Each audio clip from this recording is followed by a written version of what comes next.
Huwag mo akong mumurahin. Sa buong buhay ko, ikaw pala yung taong nagmura sa akin. Walang yaka. Ikaw ba nagpapakain sa akin, ha? Hanggang ngayon wala ka pa rin? Yang utang mo! Magbabayad ako. Pagdating ng kapatid ko, isasaksak ko sa baga mo yung pera. In the first place, pera mo ba yan? Binabayaran ka lang naman para maningil. Makasingil ka naman sa akin, akala mo ikaw yung inutangan ko? Check mo ulit yung pagmumukha mo sa mga kakilala mo sa social media. Go ahead, tell them. Tignan lang natin kung maniniwala sila sa'yo. Posted ka na bilang magnanakaw at isusunod na namin ang mga contacts mo. Alam mo, isa lang masasabi ko sa'yo. Go to hell!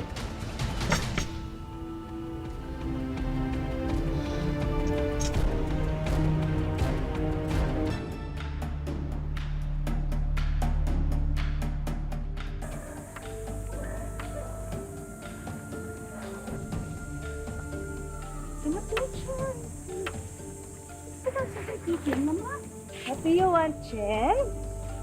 Chen wants to drink, huh? No, you're not thirsty. Can you please stop talking? You're so noisy. I'm on the phone. Sorry, madam. 什么？这里太吵了。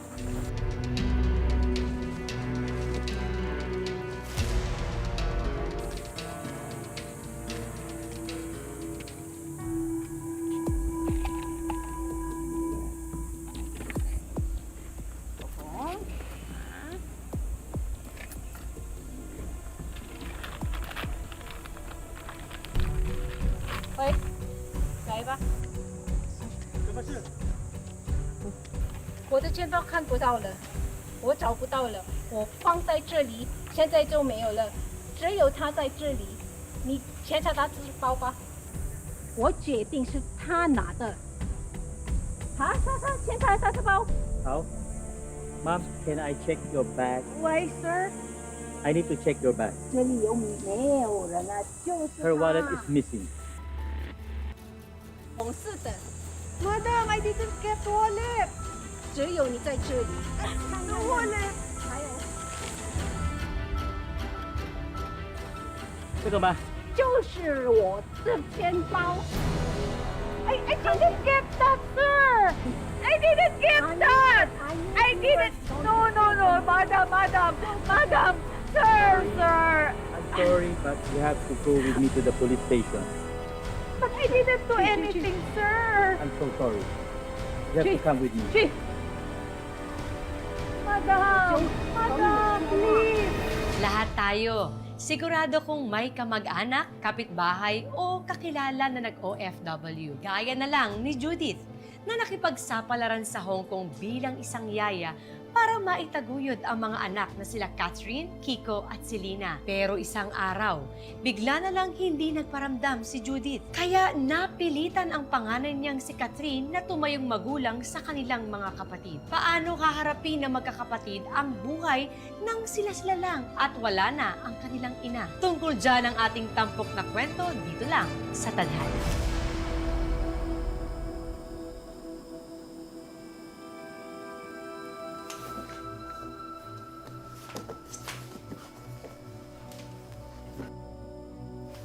Ate? Ate? Bakit? Ano problema? Ano nangyari sa'yo? Ate, nahilo ko. Baka mababa yung sugar ko. Ha? Nag-insulin ka na ba? Baka mamaya nagpagutom ka, ha? Kumain ka ba, Candy? Di ba sinabi ko sa'yo, magsabi ka sa akin kapag wala ka ng insulin? Alam ko meron akong tinabi dito, eh. Wala ba dyan sa drawer mo? O sa bag? Selena! Selena! Selena! Selena! Tita! Tita! Tita, Jopet! Tita! Tita, si Selena po nahimatay. Kailangan ko po siya dalhin sa hospital. Nasaan si Jopet? Jopet, bakit mo si Selena nahimatay? Jopet, dalhin natin siya sa hospital. Bilisan mo! Selena! Mahatid mo siya! Selena!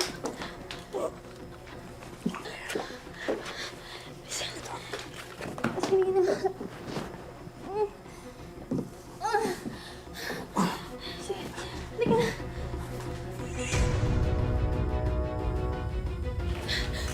Selena. Sige, sige. Bilisan nyo! Yan kasi iinit yung bata ko sa lakas mong makipag-away. Ano ngayon? Dagdag gastos na naman. Saan ako kuha ng pera?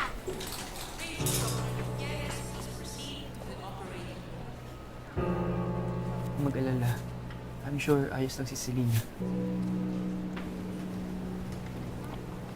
Ang alam ko kasi kakabili ko lang ng insulin niya eh. Hindi ko naman alam na ubos na pala. Nakontak niyo na ba ang mama niyo sa Hong Kong? Ate Kat, magiging okay din ang lahat, ha? Chopet, salamat ha. Lagi ka nandyan para sa kapatid ko. Walang anuman, ate. Ate?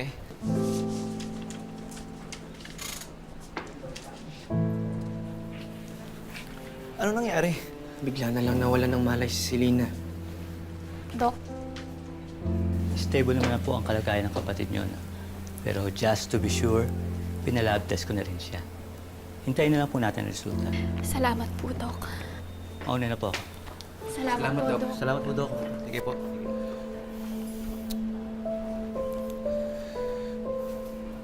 Patingin nga, ate. Ano to yung mga gamot na kailangan na rin bilhin? Yan yung reseta ng mga gamot niya. Tsaka yung pang-lab test niya. Nandyan na rin yung presyo ng lahat ng kailangan bayaran. Nako, ang mahal naman nito. Eh, hindi pa kasi yung kinita ko ngayong araw eh. Baka may pera ka dyan. I mean, kahit magkano. Wala.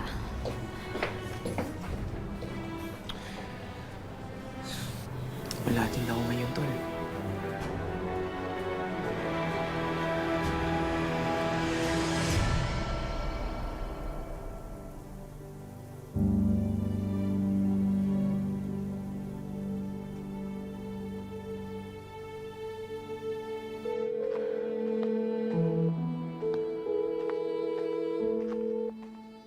Hello, tita.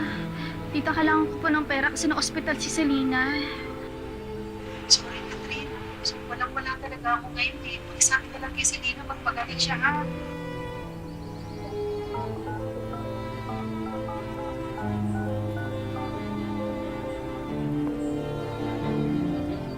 Mars, pasensya na, pero utang sana ako. Mars, sorry. Kakabayan ko lang ng tuition eh. Kahit konti. Sorry talaga, Mars. Sige, salamat na lang din.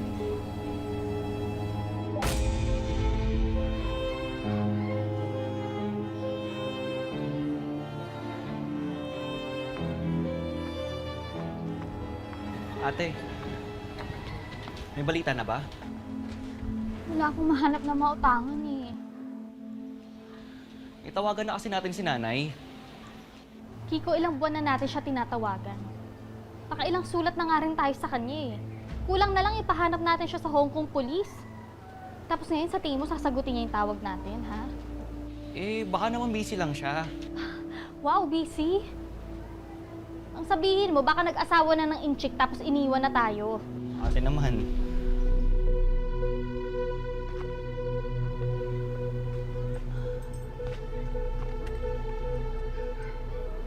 Kung gusto niya talaga tayo kamustahin, eh sana noon niya pag ginawa yun. Mag-iisang taon na, Kiko. Isang taon. Pudpud na nga yung mga medyas na pinadala niya eh. Tanggapin mo na kasi na iniwan na tayo ni nanay.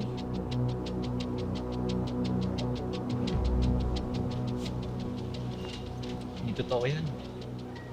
Baka may nangyari lang sa kanya na hindi natin alam.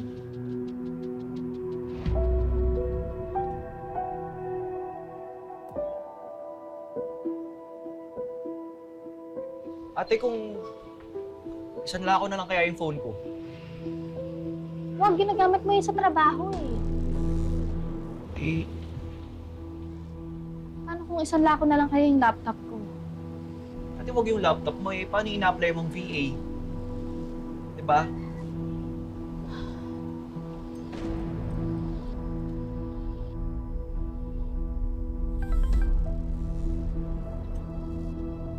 Tapos ba ang budget mo? Ate, Sagot namin kayo. Download na ang Bigay Agad Online Cash Loan. Meron akong ID dito. legit kaya to? May choice ba tayo, ha? Tsaka ngayon lang naman yan eh. Ano pa yung mga kailangan? Eh, wala. ID lang hinihingi eh. Teka, anong app ba to? Da-download ko. Ayan. Baka makautang tayo dito. Ayun ate.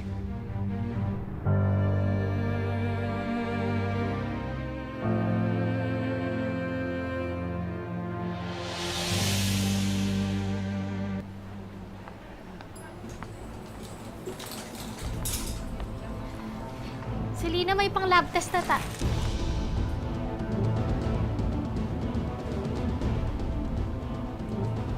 Selena? Selena?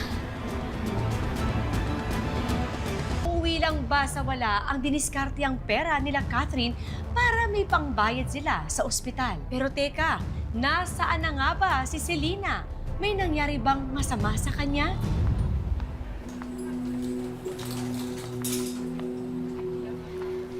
Selena, may pang lab test na ta.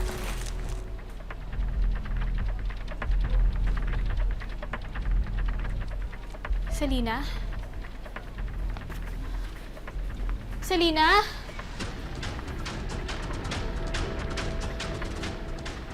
Selena?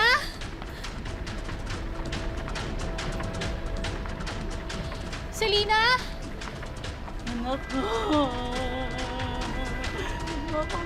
Selena?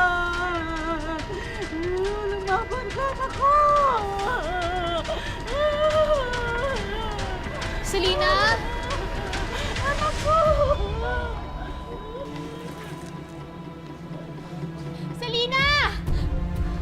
Selena! Miss, anong problema? Miss, yung kapatid ko nawawala. Kanina umaga nakahiga lang po siya sa kama. Nasaan yung kapatid ko? Nasaan yung kapatid ko? Bakit ganon? Di ba doktor ka dito? Miss, nakikita mo, hindi lang yung kapatid may pasyente rito. Kahit na. Di ba dapat minomonitor niyo yung mga pasyente niyo dito, ha? Paano kung may nangyaring masama sa kapatid ko? Ate? My God, Selena! Muntik mo na ako bigyan ng heart attack kakahanap sa'yo dito. Ate, ano ba? Nagpasama lang ako kay Jopet mag-CR. Oo, mo ate. Dok, sorry ah. Ate, nakakahiya ka. Ikaw yung nakakahiya. Di ba nandito ka para magpahinga? Hindi para lumandi. Ate Kath, sorry po. Wala po kasing available na nurse kanina, kaya... Kaya ikaw nagpresenta sa CR, ganon. Ate naman.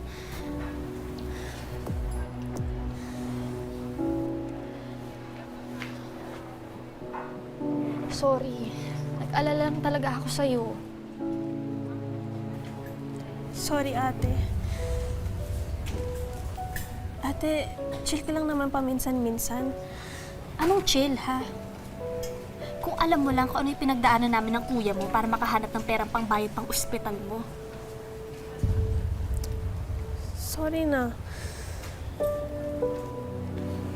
Selena, muna na ako ha. Kita-kits lang tayo mamaya. Salamat ah. Wala lang yan. Jopet, pasensya na, ha? Alam mo naman kung gaano ko kamahal yung kapatid ko. Gets ko naman yun, te. O siya, muna na ako ha.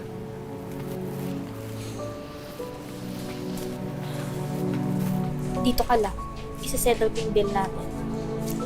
Huwag kang aalis, dito ka lang. Sa ate.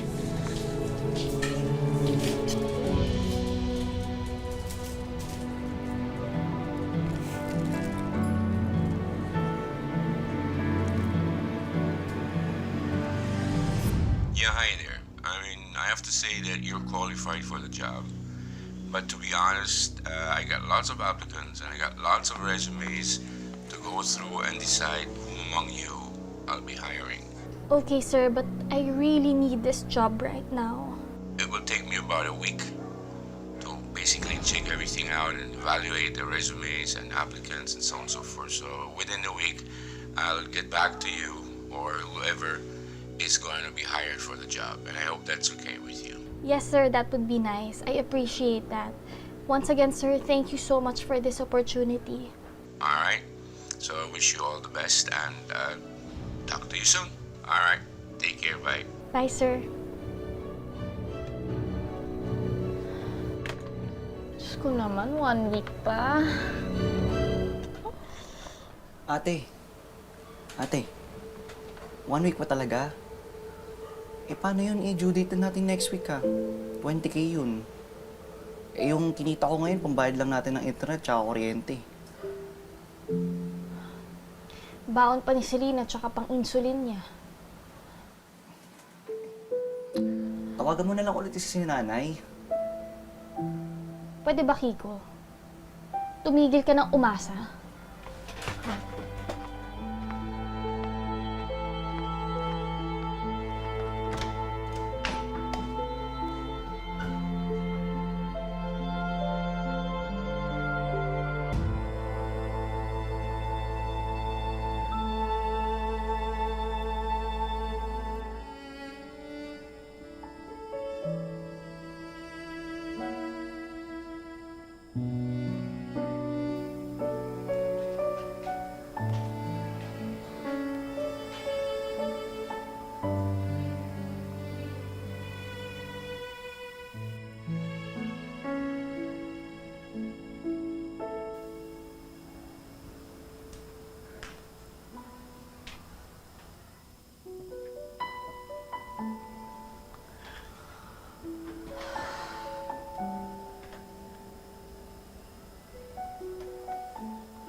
Nay.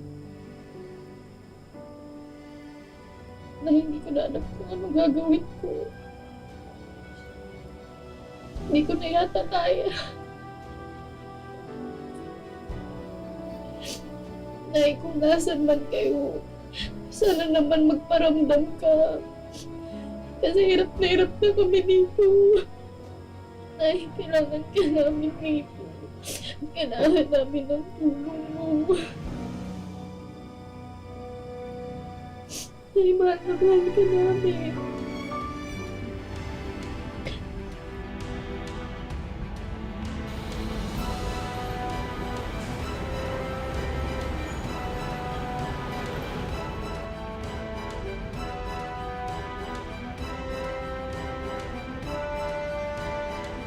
Yes, Lord.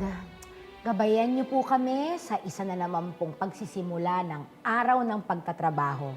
Maraming salamat po sa mga biyayang ibinigay niyo po sa amin at sa mga biyayang matatanggap po namin for today.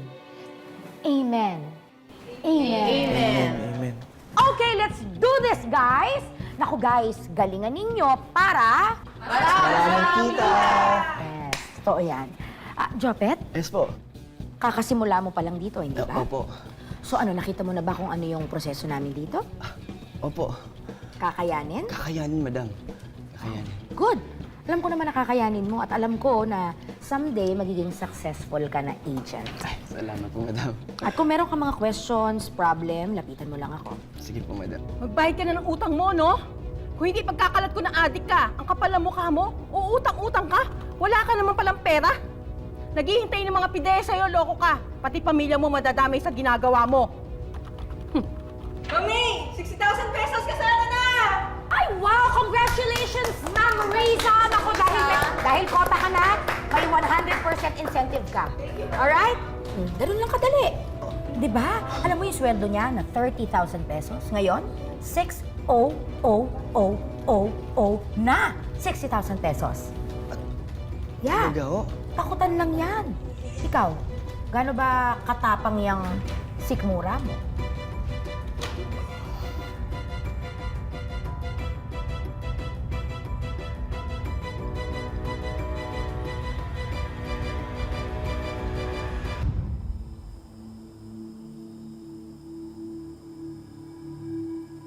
Huwag mo akong mumurahin. Sa buong buhay ko, ikaw pala yung taong nagmura sa akin. Walang yaka. Ikaw ba nagpapakain sa akin, ha? Hanggang ngayon wala ka pa rin. Yang utang mo! Magbabayad ako. Pagdating ng kapatid ko, isasaksak ko sa baga mo yung pera. In the first place, pera mo ba yan? Binabayaran ka lang naman para maningil. Makasingil ka naman sa akin, akala mo ikaw yung inutangan ko? Check mo ulit yung mga pagmumukha mo sa mga kakilala mo sa social media. Go ahead, tell them. Tignan lang natin kung maniniwala sila sa'yo. Posted ka na bilang magnanakaw at isusunod na namin ang mga contacts mo. Alam mo, isa lang masasabi ko sa'yo. Go to hell!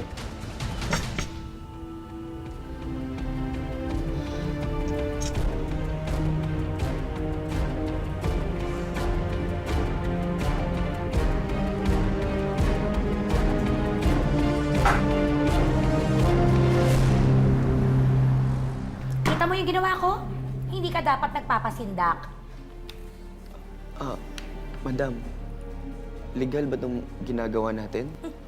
Mas mahalaga pa ba yan kaysa sa laki ng kikitain mo? We are doing God's work here. Tinutulungan natin at pinapautang ang mga nangangailangan. Obligasyon nila na magbayad sila. Di ba? Tama ba ako o tama ako? Tama po. Good. Kapal na mga mukha, ginagawa niyo sa pera.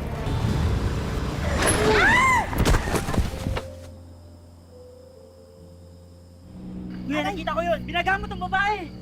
Eh kuya, hindi naman po sinasadya. Aksidente po yung nangyari. Tsaka, ate, hindi ko naman po kayo tatakbuhan eh. May masakit po ba? Dadalhin ko na kayo sa ospital. Hindi na. Bigyan mo na lang ako ng pera. Po? Tara, panggapot niya. Kaya nga po dadalhin ko siya sa ospital. Tapos ano, gagawa ng police report. Magkaka-record ka lang yan. Anong tingin mo? Kapag-deliver ka pa, ha? Naawa nga ako sa'yo. Bigyan mo na lang ako ng pera. Para hindi na kita ipakulong.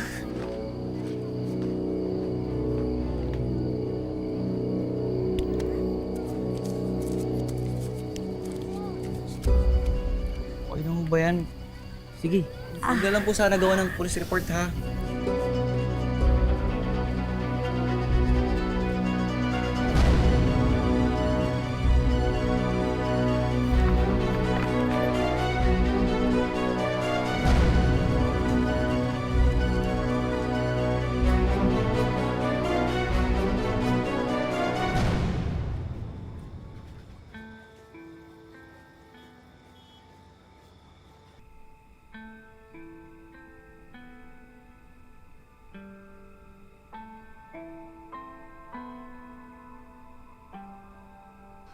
Kiko, ano ba nangyari sa'yo? Saan ka ba nang galing? Kanina pa ako sinisingil. Asan yung pera? Ate, naka-aksidente ako eh. Wala akong choice. Ay pag-areglo. Pinigay ko na yung pera natin. Diyos ko naman. Anong gagawin natin? Ate, sorry. Patayin mo nga yung phone mong yan. Nakakadagdag stress. Ate, paano na yan? Hindi ko alam. Hindi ko alam gagawin natin. Ate, sorry.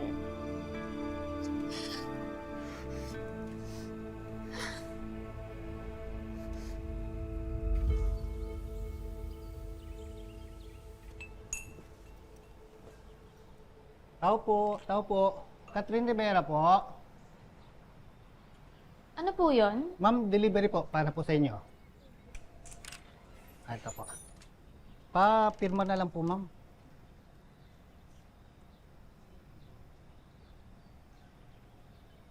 Salamat. Salamat po. In-order ka, ate? Wala. Di kaya galing na kay nanay yan?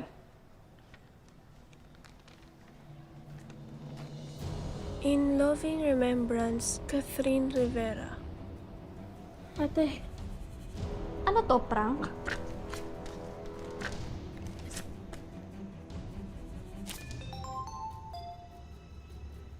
Sa susunod ka baong na ipapadala ko sa inyo kapag hindi kayo nagbayad ng utang. Ate, kung ibenta ko na lang kaya muna yung motor ko. Wag, gamit mo yan sa trabaho eh. Hindi para lang tumigil yung naniningil sa atin, yung nangungulit sa atin. Wala na rin tayong choice eh. Kiko, makakahanap tayo ng paraan. Eh paano kaya kung ganito na lang? Mutang na lang tayo sa ibang online lending loan app para ipantapal lang natin doon sa naniningil sa atin. O ano na? Akala ko ba magbabayad kayo ngayon? Eh magdadalawang linggo na. Gusto niyo ipabarangay na namin kayo? Parang awa niyo na. Konting extension naman po, please. Hindi naman namin kayo tatakbuhan eh. Anong hindi tatakbuhan? Sus! Nagbabait-baitan. Nakalimutan niyo na kami. Papile na kami ng kaso